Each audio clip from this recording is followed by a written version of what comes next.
Jetzt fangen wir an mit unserer Fernsehsendung, unsere Familien, über unsere deutsche, brasilianische Kultur und Geschichte und auch über diese Verbindung zwischen Deutschland und Brasilien. Começa neste momento mais um programa Unsere Familien, aqui na Vale TV, sobre essas relações teuto-gaúchas, teuto-brasileiras, culturais, históricas. A gente tem a alegria de ter aqui conosco hoje André Raman, engenheiro, pesquisador, genealogista da imigração alemã, da família dele, de outras famílias, né, André?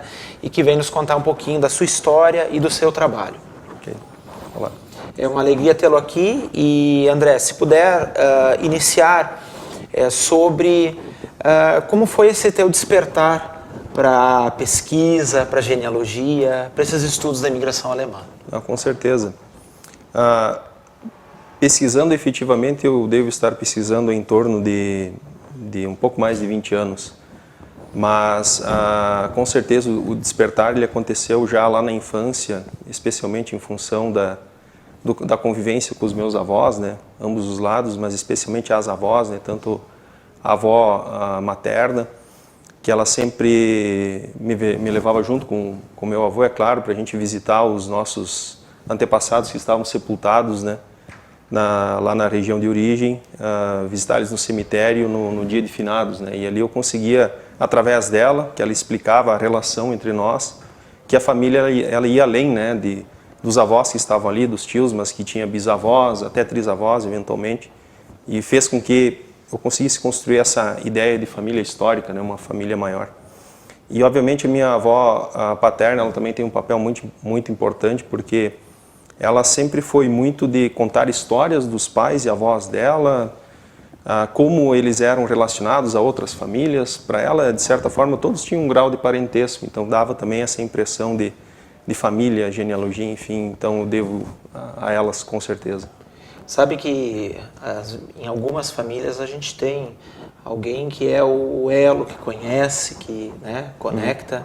É o momento em que dá para dividir muitas dessas histórias pesquisadas e que você acaba conhecendo através desse trabalho, não é? Sim, claro, com certeza. Eu tento compartilhar sempre que descubro uma novidade, né? Especialmente com a família imediata, pais, os meus pais, os avós que ainda vivem. Até ano passado tinha uma bisavó ainda viva também.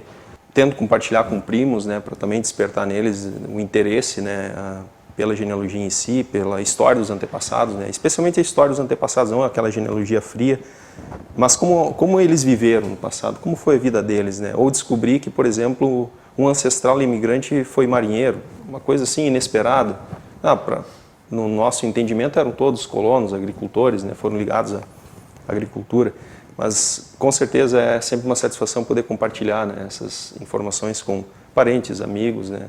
Na descrição que você me fez, você registrou o quanto você tem antepassados da Renânia, da Pomerânia, né, de um lado e de outro.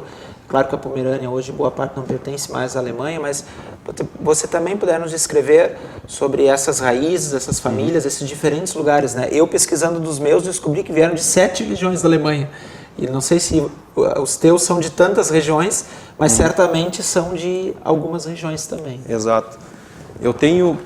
Eu cataloguei, né, eu consegui, né, chegar a todos os ancestrais imigrantes, são um total de 85 ancestrais imigrantes que compõem 33 famílias, né, alguns vieram já, por exemplo, avós, pais e filhos no mesmo navio, contabilizo eles, mas como famílias são 33 famílias imigrantes. 33 famílias e 85 antepassados imigrantes. Antepassados imigrantes. Em torno de 1/3 deles vieram da província da Pomerânia, né, que fica no nordeste do que foi o antigo Império Alemão, né, hoje todo esse território pertence à Polônia. Outro terço veio basicamente daquela região que compõe a Renânia, o Palatinado e o Saare. Coloco eles mais ou menos no mesmo grupo. Então eu tenho praticamente 2/3 que compõem essas duas províncias que têm uma certa distância, que é aqui mais ou menos como gaúchos e baianos, eu diria assim. Até porque tem diferenças culturais e linguísticas entre esses dois grandes grupos, né? Mas eu tenho também ancestrais do Hessen, de Württemberg, da Westfália, da Silésia, que também já é uma província do leste. Meu ancestral paterno, do meu sobrenome, são oriundos da Prússia Oriental. Que é depois da Pomerânia ainda? Que é depois da Pomerânia. Königsberg era a capital. Exatamente, Königsberg, 50 quilômetros de Königsberg era a vila de origem deles, muito próxima, às margens do Mar Báltico, né? E também tenho ancestrais pelo lado materno, especialmente do lado do meu avô materno, né, do sobrenome da minha mãe, que são imigrantes oriundos do sul da Áustria, norte da Eslovênia, mas que fez parte do Império Austríaco, suábios do Danúbio, que vieram da região na fronteira entre Croácia e Hungria, né, que eram também imigrantes de língua alemã, porém vindos daquele território semelhante aos alemães russos, né, eram alemães fora do território alemão. E é basicamente dessas regiões, assim. E você procura também na pesquisa genealógica toda a ancestralidade ou uma parte dela? Sim, eu costumo abrir todas as linhas e tentar explorar, chegar ao máximo que eu conseguir em todas as linhas. Eu vejo com o mesmo grau de importância cada um desses ramos, né, indo para trás. E quando você fala, André, claro, já vi algumas palestras, algumas falas tuas nesse sentido de buscar a genealogia em muitos desses lugares que não pertencem mais à Alemanha, que isso também é uma dificuldade, como bem você citou, só se a gente falar da Prússia Oriental, da Pomerânia e da Silésia, também muita coisa se perdeu nessas guerras.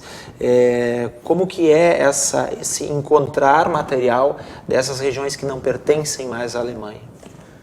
Uma boa pergunta, e por isso que eu acabei me dedicando mais às pesquisas no leste do que foi o território alemão no passado, justamente nessas províncias da Pomerânia, da Prússia Oriental e também da Silésia, porque a pesquisa da minha outra parcela de imigrantes que são oriundas dessa região mais a oeste, centro, sul, oeste da Alemanha, está em território atual, foi mais fácil de poder reconstruir a genealogia, porque também existe muita informação em OFBs, né, os Ortsfamilienbücher. Isso ajuda bastante a caminhar, dar passos longínquos, né, na genealogia.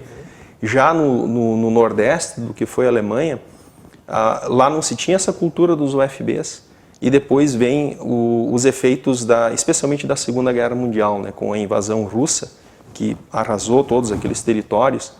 Então, em muitos lugares, registros foram perdidos ou extraviados, ou até mesmo as duplicatas foram para algum arquivo central que também foi, de alguma forma, atacado e se perdeu, inclusive, as duplicatas. Então, tem lugarejos que não existem aquelas nossas famosas fontes primárias iniciais de pesquisa, que são os registros religiosos, né? Especialmente luteranos, porque todo o nordeste da Alemanha, naquela região da Pomerânia, ela é massivamente luterana, né? Mas claro que existem luteranos reformados, né, das diferentes vertentes.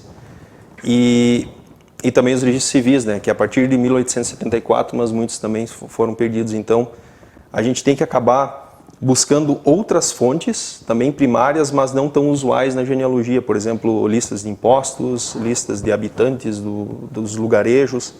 Para você ter uma ideia, eu vou só dar um exemplo na região da Silésia, de onde vem uma das minhas ancestrais imigrantes, uma localidade chamada Klopschen.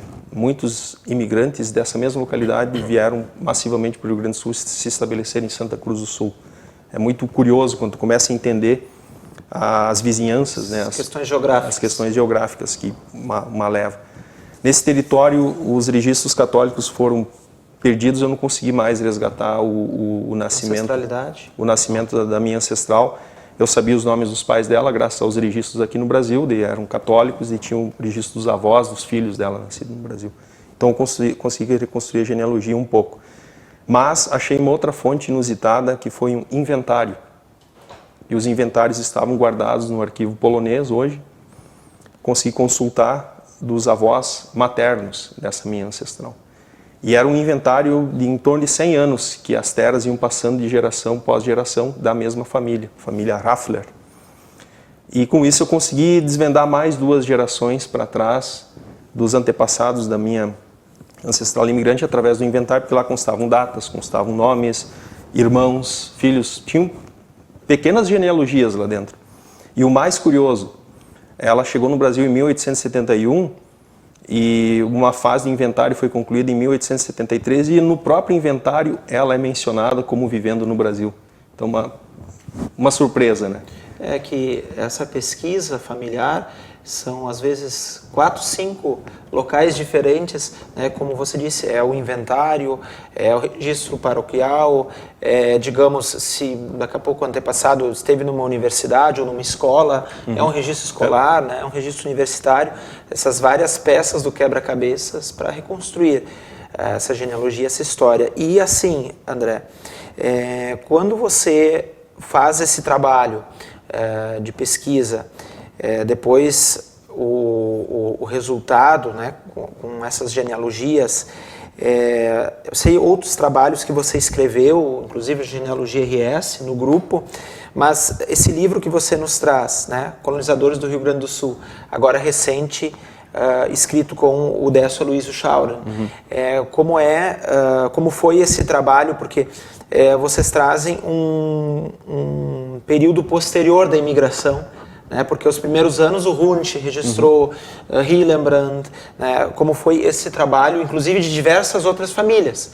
Aqui vocês talvez tenham alguma genealogia junto, mas é de diversas famílias que chegaram aqui no estado. Exato. Bom, o livro Colonizadores, ele já era um desejo, ou um sonho de mais ou menos uns 10 anos atrás, quando a gente começou a ter os primeiros encontros do Genealogia RS ali em Dois Irmãos, no Portal da Serra. Deve lembrar, você também participou desses primeiros encontros. E isso era de interesse porque, por exemplo, quando eu consegui remontar a minha genealogia, indo para trás, né, encontrando os antepassados, e chegava um momento em que, esse antepassado aqui, conforme registros nacionais, ele é um imigrante. Bom, agora vamos tentar achar esse imigrante quando ele chegou no Rio Grande do Sul. E as obras do Gilson Justino da Rosa, que transcreve basicamente o Códice 333 do Hillenbrand e complementa ele foi vital para eu poder encontrar vários dos meus antepassados que entraram no país naquele período. Eu tenho antepassados de 1825 a 1827. Então ali eu consegui desvendar vários deles. Depois tinha aquela outra obra do Arquivo Histórico do Rio Grande do Sul que cobre 57 a 63. Consegui encontrar mais uma gama de ancestrais imigrantes, saber quando eles chegaram, em que navio, onde se estabeleceram, né? Porém, eu percebi que eu ainda tinha vários outros ancestrais imigrantes que eu não tinha uma obra para me basear para eu poder encontrar a chegada deles, né? E naquele tempo eu ainda morava no interior, né? Na minha cidade natal de 3 de Maio, então não era fácil para quem vem de 400, 500 quilômetros de distância chegar e reservar um horário no arquivo histórico e folhear os originais, porque os originais estão disponíveis para consulta. Então, esses livros eles foram vitais porque foi possível adquirir e eu podia fazer minhas pesquisas em casa, né? E naquela época se falou muito, né? Nós deveríamos de alguma forma ter continuidade, né, nessas transcrições dos códices, né? E esse Colonizadores ele é o primeiro de uma série onde a gente busca justamente dar continuidade a esses períodos que ainda não estão cobertos, né?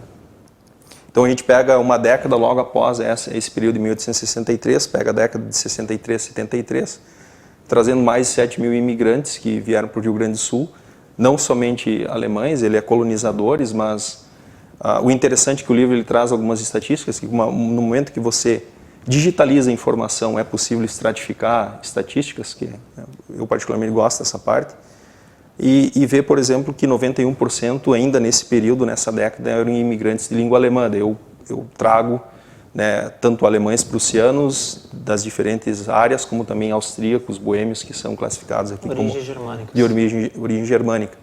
Mas também é possível ver estatísticas como, por exemplo, 67% eram protestantes num estado católico. 67%? Dos imigrantes eram protestantes, claro. Dos que vieram nesse período, nesse período. E daí teve também alguns outros, a gente tem portugueses chegando nesse período. A gente ainda não chegou em 1875, que começa a vir a grande leva também de imigrantes italianos, mas já começa a aparecer alguns italianos, alguns poloneses, também tem holandeses, luxemburgueses, belgas. Mas a ideia, meu caro, com colonizadores do Rio Grande do Sul é ter um tomo 2, um tomo 3, exato. um tomo 4. Isso. Esse é o volume 1. Esse é o volume 1. A gente começou porque esse é justamente o período logo após esses 2 primeiros períodos já cobertos, né, com essas 2 obras do arquivo histórico, né? E a gente cobrir essa década seguinte, que foi basicamente a transcrição dos códices 299, o 298 e o 096 para complementar. E não estava num estado lá muito bom de preservação, né? Esse também é algo positivo, porque no momento em que a gente começa a trabalhar a informação, torná-la acessível através de fontes, vamos chamar assim, outras obras, livros, até PDF digital, tu tem a possibilidade de preservar o original.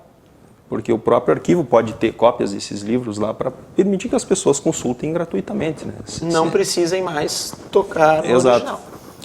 Outro ponto que a gente também fez é complementar com alguns sobrenomes, porque, de novo, os escrivães da época tinham suas dificuldades para poder transcrever as listas dos originais para os códices, né? Então, não eram pessoas que dominavam as grafias dos sobrenomes alemães. Então, foram encontrados em torno de 25% de equívocos em sobrenomes que pode, às vezes, até dificultar quem pesquisa. Não achei o meu antepassado. Porque e aí vocês fizeram essas correções. Essa comparação com os originais saindo de Hamburgo, especialmente dos que saíram de Hamburgo, para poder corroborar e trazer também esses pequenos complementos, dizer, não, o sobrenome é esse, e se alguém procurar pelo seu sobrenome vai de fato achar.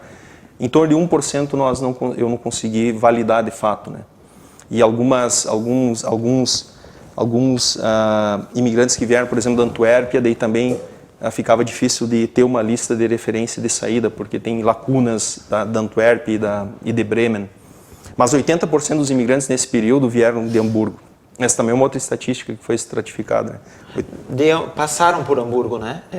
Embarcaram em Hamburgo, exato. Embarcaram em Hamburgo e vieram ou diretamente para Porto Alegre ou através do Rio de Janeiro e Santa Catarina depois para Porto Alegre. Esses são dados novos, muitos deles muito interessantes. Né? Por exemplo, quando você destaca aqui para nós que 67% ainda eram luteranos, como você diz, bem numa época que o Império só aceitava a religião católica oficialmente, mesmo esses outros dados, os sobrenomes, a ideia no Colonizadores é que mais à frente sejam contemplados então também, como você disse aqui, já numa pequena porcentagem, mas outros grupos que vieram, né? Por exemplo, se em 78, 79, 40% eram italianos, vai constar num volume seguinte. Isso. Exato. Esse é o objetivo. De fato, colonizadores do Rio Grande do Sul. O Rio Grande do Sul é esse mix cultural, né? E, de fato, todas essas culturas contribuíram, né, para a formação do Estado. Então, fazer nada exclusivo de alemães. Mas a ideia é trabalhar década a década nos próximos volumes? A ideia é mais ou menos ver como os períodos ou os códices, quais períodos os códices cobrem, porque na medida que agora a gente avança, as próximas décadas começam a ter uma subida exponencial de números. De números, começam a vir mais e mais levas de imigrantes, então muitas vezes o período tem que ser um pouco menor para poder contemplar todas as pessoas que chegaram. Ou, dependendo, sim, fechar uma década seria interessante, mas para fechar uma década, quem sabe a gente tem, como foi esse caso, tem que usar mais do que um códice também para compor e fechar a década. E um outro fator interessante que a gente quer trazer aqui como um pequeno diferencial, esse período de 63, 73, ele é icônico porque ele encaixa perfeitamente naquele período intenso do processo de unificação do Império Alemão, que basicamente ele começa forte a partir de 1864, com as guerras de unificação, até 1871, que é quando ocorre a unificação final. Então, ele abrange um pouco antes e um pouco depois.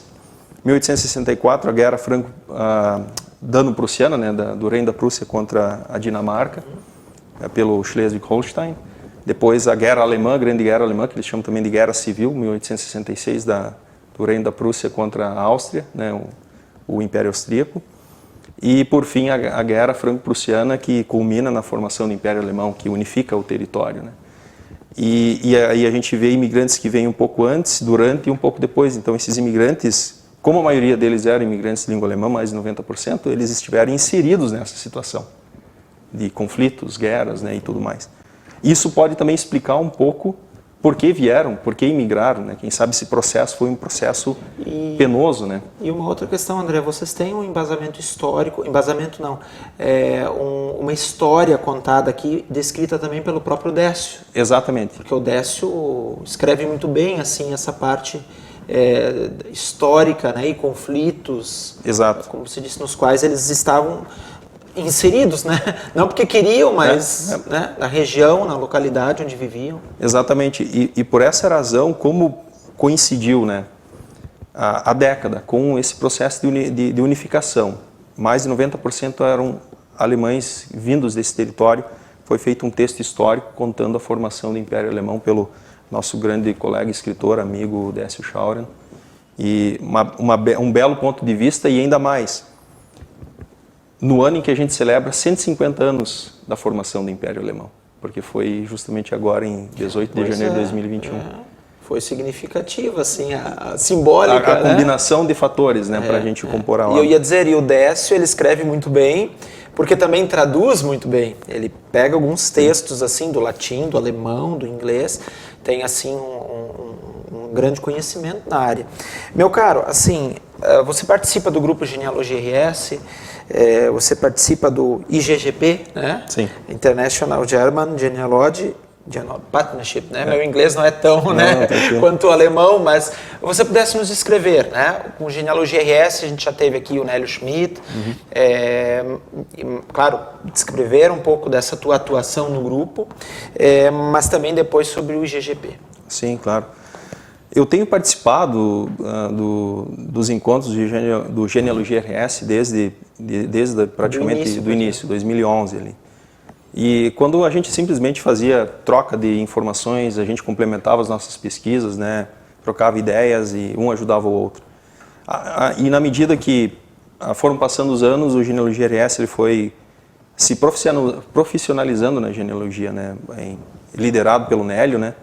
Daí começaram as obras, né, os livros que foram escritos, como aquela série de famílias de origem alemã no Rio Grande do Sul, Santa Catarina. Acredito que você também tenha participado de algum desses volumes, onde um dos objetivos foi: vamos agregar valor às nossas pesquisas, vamos permitir que essas pesquisas sejam vistas por outros, né? E eu comecei a participar dessa série. Hoje nós temos 3 volumes, né, já lançados, né, 1, 2 e 3, onde eu entrei com artigos das minhas famílias ancestrais, algumas delas que eu já descrevi. Inclusive, no primeiro volume eu falei justamente das famílias das minhas 2 avós, né, como eu falei lá no início, da família Schmidt e da família Jacobi, né, justamente por essa ligação e essa importância que essas minhas avós tiveram na minha vida. E agora a gente está no volume 4 também, eu continuo participando. Eu tenho um outro papel dentro desse livro, faço também o papel de revisor, eu auxilio nas revisões, na formatação, na padronização das informações, porque a gente segue uma lógica, né, tantas gerações e tal. E também faço o índice de sobrenomes, o índice onomástico, né, para a gente poder encontrar todos os sobrenomes que estão dentro das obras, né. Assim como aqui, você sabe bem, né, para poder encontrar os imigrantes, nada melhor que um índice para poder chegar na página certa. Então, eu acabo fazendo esse papel da compilação dos índices nessas obras. E fiz também criei um método, uma metodologia para fazer esses índices, onde a gente também aplicou numa obra mais recente agora do Décio Schauren, sobre a respeito do navio Cecília. Eu também colaborei com a formulação do índice para facilitar o encontro dos imigrantes que vieram naquele navio, né? No Helena e Maria, na verdade. Então, esse é um dos papéis que eu tenho, esse lado assim de auxiliar, facilitar, né? Ajudar a compor algumas obras literárias, né? Enfim. Ajudar com pesquisas, daí entra também esse lado palestras, né? Como eu me aprofundei muito nas pesquisas no leste, como eu havia falado há pouco, eu tenho palestrado bastante a respeito de pesquisas na Pomerânia, especialmente, né? Antes até eu não comentei, as pesquisas no leste, fontes no leste existem, só que elas estão mais fragmentadas. A gente tem que encontrar esse caminho para encontrar essas fontes em diferentes arquivos que não estão num family search centralizados, né? ou num Archeon, que é o caso dos registros evangélicos lá na Alemanha, né? Então, e eu costumo dar essas dicas, porque eu trilhei esses caminhos para poder justamente desvendar os meus antepassados. Então, participo com algumas palestras, tem o tema sobrenomes, que me agrada muito, origem e significado dos sobrenomes, porque os nossos sobrenomes têm muito a nos dizer. Eles também nos dizem, inclusive, de que região pode ser originário aquele sobrenome, né, na sua base. André, como infelizmente o tempo é curto, né, a gente está indo para nossas considerações finais e gostaria também que você fizesse aí para nós as suas considerações. Agradeço primeiramente, né, pelo convite, acho que é um trabalho espetacular, a gente tem que valorizar os 200 anos que estão chegando, né, 2024, da presença de imigrantes ou descendentes de imigrantes germânicos no Rio Grande do Sul e no Brasil, né. Fomentar também a pesquisa genealógica, justamente com esse fim de entender o contexto histórico dos antepassados, como eles viveram, como é interessante descobrir essas histórias, né. E também hoje é um dia especial, né? Hoje é o dia de aniversário da minha avó, que já é falecida, a avó paterna. Ela completaria 84 anos, né? Até ela está sepultada aqui em Estância Velha, então logo depois daqui eu vou para lá para dar um presente para ela. Eu fiz uma pequena árvore genealógica que eu pretendo... Mas numa porcelana, para que fique... Isso, para que não se perca informação. Exato. E assim, né, pode despertar o interesse por outras pessoas que vejam, né, informações sobre os antepassados dela. Obrigado, André. Parabéns pelo teu trabalho. Com certeza em breve estaremos juntos, né, em outra entrevista aqui no Unsere Familien. Obrigado a todos que nos acompanham. Continuem nos acompanhando através do Facebook, através do YouTube e aqui no canal 14 da NET.